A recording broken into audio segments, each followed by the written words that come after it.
Bonjour, j'ai une question essentielle à vous poser.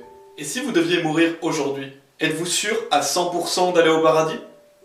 Peut-être vous me diriez oui, je suis une assez bonne personne, je pratique bien ma religion, mais ce n'est pas ce que dit Dieu. Et donc si vous voulez bien, je vais prendre quelques minutes avec vous pour vous expliquer comment vous pouvez être sûr à 100% d'aller au paradis, car la Bible vous garantit que vous pouvez en être sûr. Donc tout d'abord, il faut savoir que Romains 3,23 nous dit « Car tous ont péché et n'atteignent pas à la gloire de Dieu ». Donc tous les hommes sont pécheurs, nous sommes tous coupables du péché. Le péché, c'est enfreindre la loi de Dieu. Et donc nous sommes tous coupables d'avoir désobéi à Dieu, d'avoir menti, d'avoir peut-être volé, d'avoir peut-être désobéi à nos parents. Nous avons tous commis des péchés contre Dieu, qui Dieu, lui, est parfait, saint et sans péché. Donc nous sommes coupables devant lui. Et donc le verset nous dit « Et n'atteignent pas à la gloire de Dieu ». Parce que Dieu étant parfait, nous ne pouvons pas être parfaits. Donc nous ne pouvons pas aller au paradis par nos bonnes œuvres. Car il faudrait que l'on soit parfait. Or nous sommes pécheurs.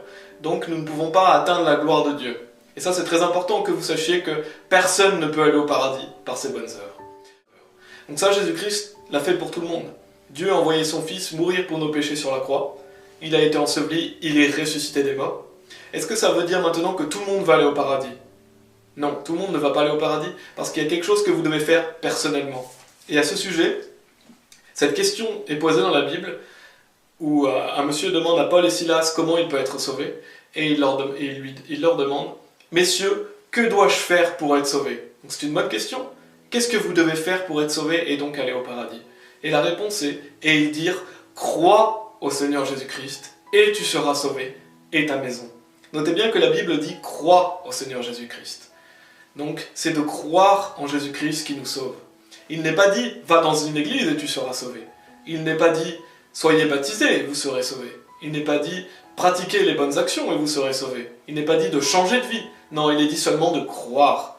Donc c'est seulement en croyant, ce n'est pas par les œuvres. Frères et sœurs, vous avez tous regardé cette courte vidéo. Donc analysons. Il va prendre un passage, Romains chapitre 3 verset 23. Après avoir récité le passage, il va dire en gros, personne ne peut aller au paradis par ses bonnes œuvres. Mes frères et sœurs, il faut savoir que dans Romains chapitre 3, on parle des œuvres de la loi mosaïque, différent des œuvres qui accompagnent la foi.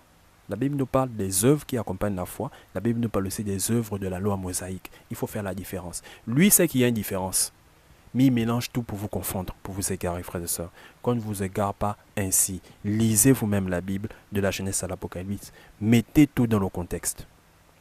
Donc lisons son passage. Romains chapitre 3 verset 23. Car tous sont péchés et sont privés de la gloire de Dieu. Après il vous a donné comme conclusion, personne ne peut aller au paradis par ses bonnes œuvres. Mais dans Romains ici, dans Romains chapitre 3, on parle des œuvres de la loi mosaïque. Ce n'est pas la première vidéo que nous faisons sur lui. Il prend des passages hors contexte. Donc il va lire un passage, après il va philosopher. Beaucoup vont dire, non, il lit la Bible. Non, il ne met pas dans le contexte. Il faut mettre dans le contexte. Sinon on vous égare. Lisons maintenant un passage qui vous montre qu'il y a des œuvres qui accompagnent votre foi. Lisons. Jacques chapitre 2 verset 20. Veux-tu savoir, ô homme vain, que la foi sans les œuvres est inutile? On ne parle pas ici des œuvres de la loi mosaïque. On parle des œuvres qui accompagnent notre foi. Lui sait que la Bible parle de ça, mais il mélange tout pour vous confondre, pour vous égarer. Frère, qu'on ne vous égare pas ainsi. Et je ne veux pas revenir sur tout ce qu'il a dit. Revenez en arrière, vous écoutez tout ce qu'il a dit. Nous allons juste lire la Bible. Moi, je n'aime pas tomber dans les philosophies. Moi, je lis la Bible. Lisons ce que le Christ dit. Parce qu'il vous dit, personne ne peut aller au paradis par ses bonnes œuvres. Mais le Christ lui-même nous demande de pratiquer des bonnes œuvres. Frère, il est contre la parole. Il est contre la volonté du Christ. Il est contre la volonté des apôtres. Frère, lisez vous-même la Bible, qu'on ne vous égare pas ainsi. Depuis là, je ne fais que vous dire ça. Donc lisons, frères et sœurs. On va lire. Matthieu chapitre 25, versets 19 à 22. Longtemps après, le maître de ses serviteurs revint et leur fit rendre compte. Celui qui avait reçu les 5 talents s'approcha en apportant 5 autres talents. Et il dit, Seigneur, tu m'as remis 5 talents. Voici, j'en ai gagné 5 autres. Les productifs.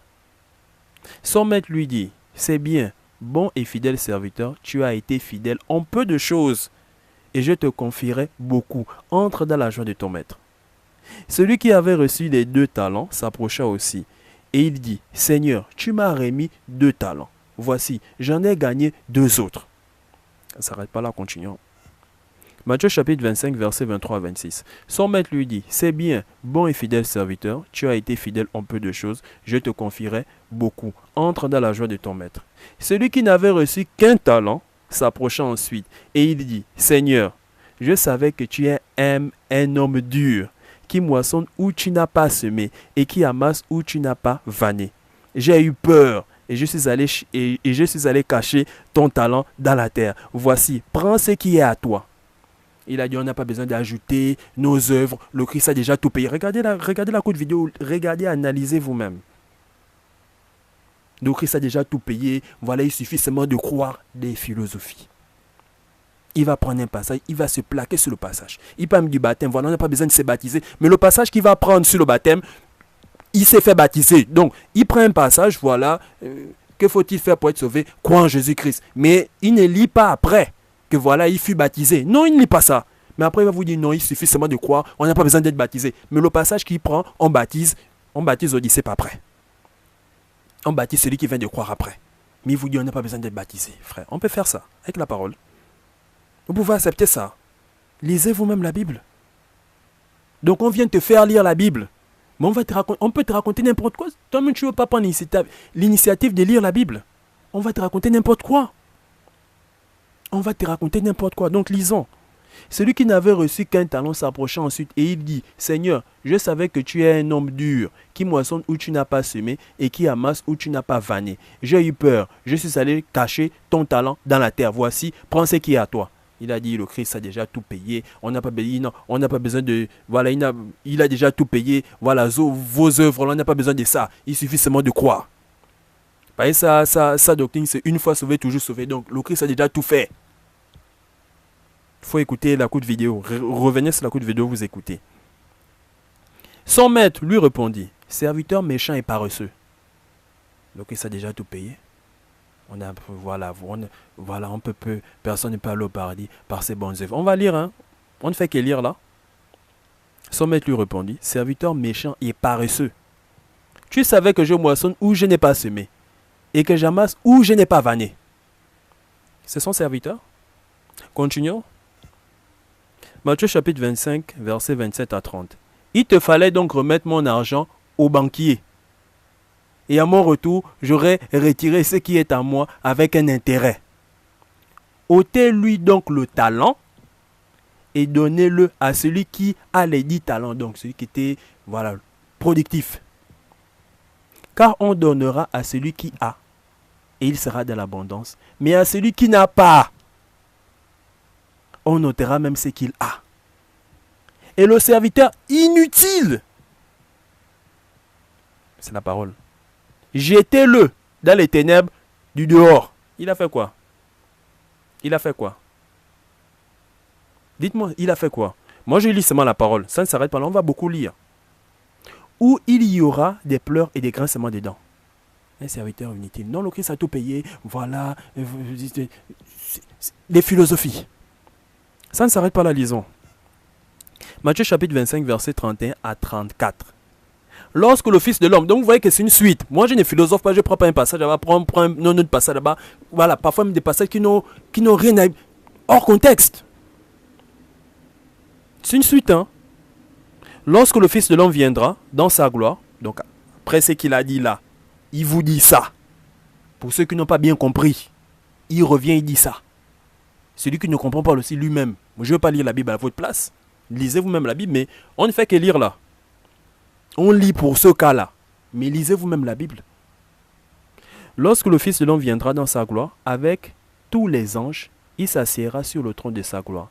Toutes les nations seront assemblées devant lui, et il séparera les uns d'avec les autres, comme le berger sépare les brebis d'avec les boucs.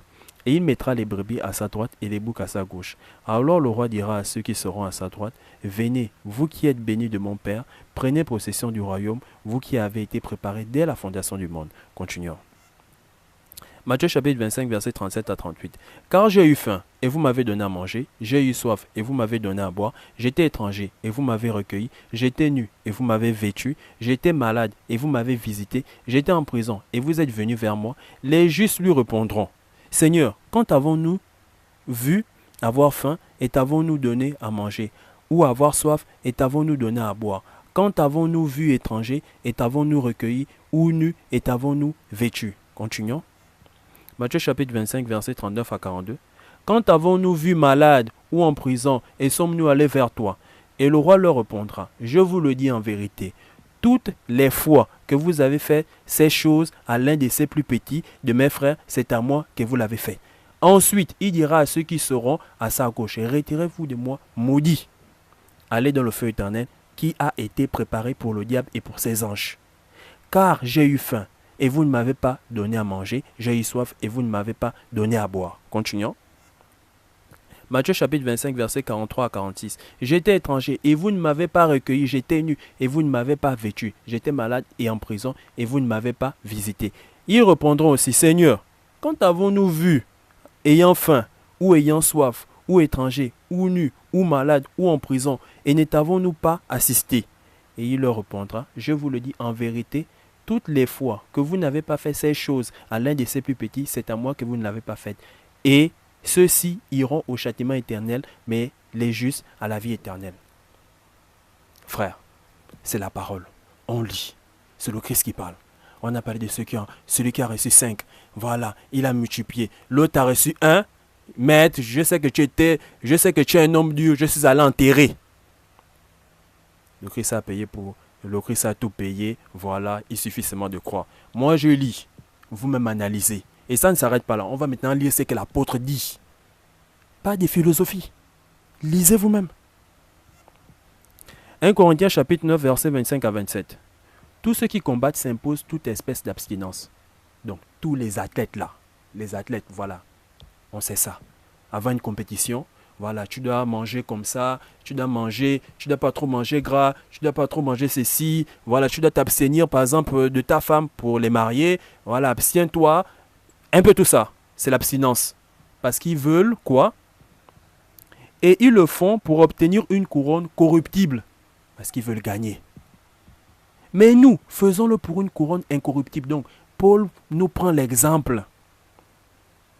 C'est un combat, c'est une lutte. Et pour gagner ça, on fait quoi? On s'abstient de beaucoup de choses. Les œuvres qu'il est en train de parler, les œuvres. C'est les œuvres qui accompagnent la foi.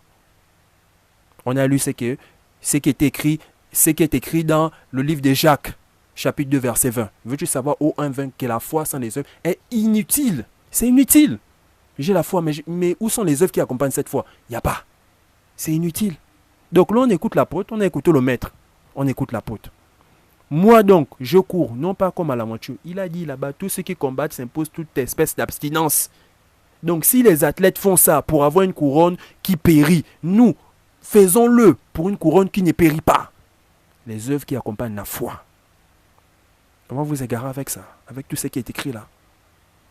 Moi donc, je cours non pas comme à l'aventure, je frappe non pas comme battant l'air, mais je traite durement mon corps. Il a dit, tous ceux qui combattent s'imposent toute espèce d'abstinence. Il traite durement son corps. Pour gagner quoi? Une couronne qui ne périt pas. Mais je traite durement mon corps et je le tiens assujetti. Non, le Christ a tout payé. Écoutez la vidéo, hein. Écoutez la courte vidéo. Le Christ a tout payé. Voilà, vos œuvres. Voilà, vous n'êtes pas sauvés parce que vous mettez les œuvres. Frère, les philosophies. Mais je traite durement mon corps et je le tiens assujetti de peur d'être moi-même l'apôtre. Non, une fois sauvé, toujours sauvé. Une fois que tu as donné ta vie à Dieu, c'est fini. Il faut seulement avoir la foi. Il faut seulement avoir la foi. Tu as la foi, c'est fini. Voilà l'apôtre qui nous enseigne. La foi sans les œuvres est inutile. On a lu ça. Jacques chapitre 2, verset 20. C'est inutile. Il faut des œuvres qui accompagnent cette foi-là. Et l'apôtre nous dit, il faut tenir notre corps assujetti. Il nous prend bien l'exemple. Tous ceux qui combattent s'imposent toute espèce d'abstinence. On nous parle de ça. Je ne veux pas lire toute la Bible. Lisez les lettres de Paul. Vous allez voir ce qu'il dit. Lisez. Qui va lire à votre place? Ces démons-là savent comment vous égarer. Donc, moi, j'ai vu beaucoup. Ils savent que dans l'évangile de Marc, voilà, c'est écrit comme ça. Ils vont seulement prendre le livre de Marc. Et après, ils vont dire, non, vous avez vu, c'est écrit, non? Les moutons aussi vont reprendre, oh, c'est écrit, ils vont valider. Maintenant, dans Matthieu, le Christ a ajouté un détail. Capital. Ces démons-là savent ça. La parole se complète. Mais pour vous égarer, ils vont prendre juste l'évangile de Marc. Voilà, ils vont seulement s'appuyer sur le passage. Maintenant, Matthieu parle. Matthieu a donné un détail. Un détail clé. Si vous-même vous ne lisez pas, comment vous allez savoir que, mais le même passage dans le livre de Matthieu, on dit ça, le Christ dit ça. Le Christ ajoute ce détail-là qui est capital. Parce que dans le livre de Marc, ça n'existe pas. Et si on se limite seulement à Marc, voilà, c'est fini. Les gens vont tomber dans des fausses doctrines. J'ai déjà vu ça. Eux, ils savent ça, ils ont lu. Donc, ils ne vont même pas essayer de vous rediriger vers Matthieu. Non, ils ne vont pas faire ça. Ils vont seulement vous garder là dans Marc. Voilà, Marc nous dit ça. Le Christ a eu, voilà, cette confrontation avec les pharisiens. Voilà, c'est ça. Ceux qui ont lu savent ce que j'ai dit. Ceux qui ont lu savent ce que je suis en train de dire là. Mais celui qui n'a pas lu va dire, mais le frère raconte quoi? C'est ça, quand on lit la Bible, ce que j'ai dit là, beaucoup des frères qui lisent là savent de quoi je parle. Beaucoup. Mais ceux qui n'ont jamais lu vont être là, mais ils parlent de quoi? C'est quel chapitre? C'est quel verset? Mais on entend beaucoup là qui ont lu savent que non, là, le frère est en train de parler du sujet là. Donc, moi donc, je cours, non pas comme à l'aventure, je frappe non pas comme battant l'air, mais je traite durement mon corps et je le tiens assujetti de peur d'être moi-même jeté après avoir prêché aux autres. Donc, il a donné sa vie à Jésus, il a cru en Jésus, mais il te montre que ça ne suffit pas. S'il ne traite pas durement son corps, de peur, l'apôtre a peur. Et putain, il a donné sa vie à Jésus. Il a donné sa vie à... Qui peut douter que l'apôtre Paul a donné sa vie à Jésus? Qui peut douter? Qui peut douter de sa foi? On va prendre d'autres passages, il va peut-être philosopher, non, ce n'est pas des vrais croyants, comme les passages qu'on vient de lire là, Matthieu chapitre 25, tout ce qu'on a lu. Non, il va dire que non, ce n'est pas des chrétiens, ce n'est pas des gens qui ont donné leur vie à Jésus. Bon, maintenant ici, là, on parle de l'apôtre Paul. L'apôtre Paul lui-même te dit, je traite durement mon corps et je le tiens assujetti de peur. Donc l'apôtre a peur. Il n'est pas sauvé. Il n'a pas cru. Tu vas aussi douter de l'apôtre. Vous allez aussi douter de l'apôtre. De peur d'être moi-même jeté après avoir prêché aux autres. Donc il sait que la foi seulement ne sert à rien. Il faut des œuvres qui accompagnent la foi. Et il faut tenir son corps assujetti. C'est pas une blague. C'est pas des bisounours. Le salut est personnel. Lisez vous-même la Bible. Personne ne va lire la Bible à votre place. Ça ne s'arrête pas là. On va encore prendre parce que la Bible c'est complète. Donc 1 Corinthiens chapitre 9 verset 25 à 27. On a lu. Lisons encore. 2 Timothée chapitre 4 verset 7 à 8. J'ai combattu le bon combat. Il a parlé là-bas. Les combattants, voilà. Ils s'abstiennent de beaucoup de choses.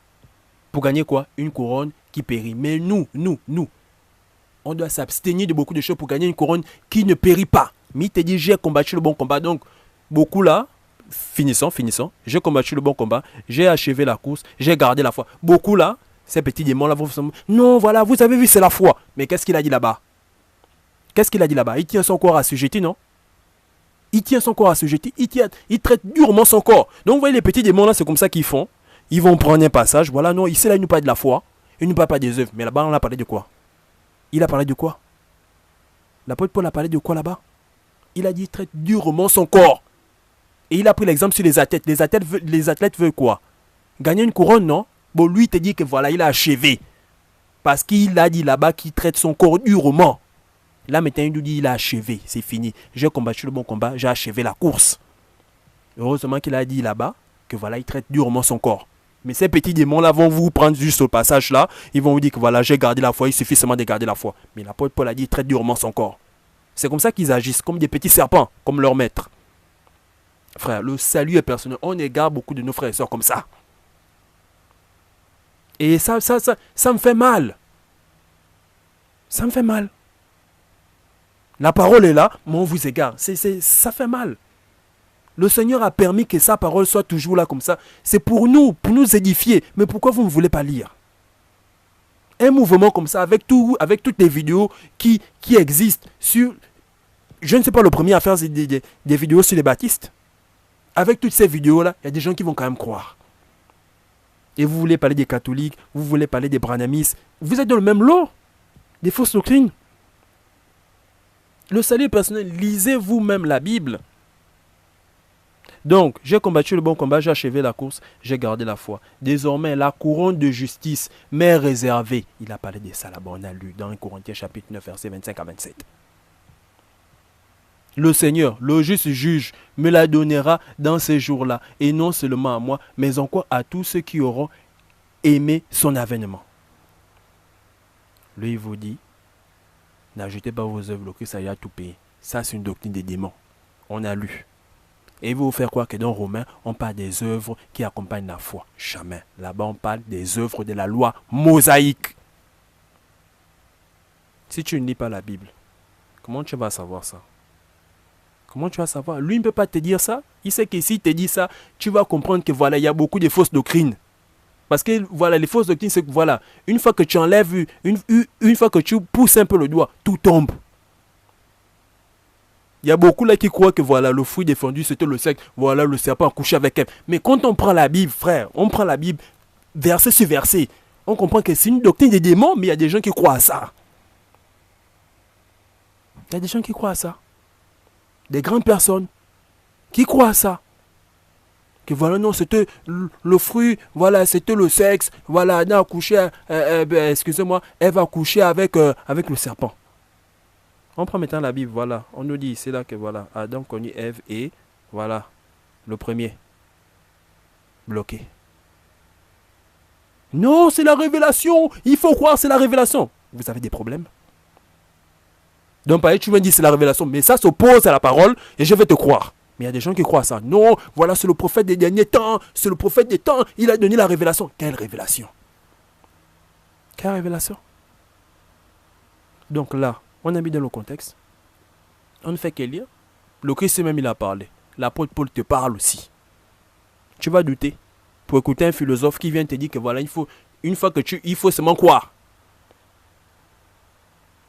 Il faut seulement croire. Il va prendre des passages, voilà, on n'a pas besoin de se faire baptiser. Mais le passage qu'il a soulevé là, non, qu'est-ce qu'il faut pour être sauvé? Il faut seulement croire. Mais il met de côté que voilà, après, il s'est fait baptiser. Vous voyez comment les démons agissent. Et après, il vous dit aussi, non, on n'a pas besoin de se baptiser. Maintenant, le Seigneur dit, il faut vous baptiser. Vous voyez les démons? Ils ne veulent pas respecter le fondement. Des petits démons, hein. Frère, le salut est personnel. Le monde est rempli de petits démons.